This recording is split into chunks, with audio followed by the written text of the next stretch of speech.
Okay, so civil rights activist and South African President Nelson Mandela gave the world one of the most beautiful and courageous examples of leadership.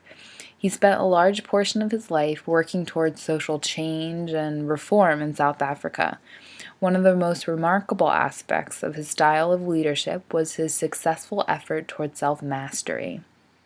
This trait was mostly cultivated during his 27 long years of imprisonment on charges of civil disobedience. So the 1970s, 1980s were kind of a strenuous time for South Africans in general. The government at the time was committing these heinous, awful human rights abuses against black South Africans. And so from jail, Nelson Mandela was working to find ways to sort of steer the government toward a better and more humane kind of light. He knew, however, that violent uprisings to retaliate would just produce even more catastrophic results. So he thought, and he resolved to find a non-violent way to change the hearts of the country's leaders. He knew, however, that he must change his own heart before asking others to change their own.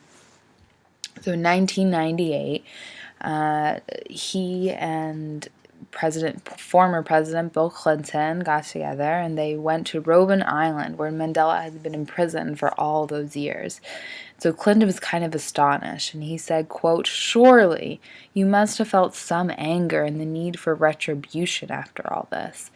And Mandela's answer was very telling. He says, quote, "No, if I had allowed myself those thoughts, I would have remained in prison. But it would have been a prison of my own making." So I think the key here to successful leadership was first being able to make changes in himself in order to encourage change in others. And I think definitely in a community setting especially,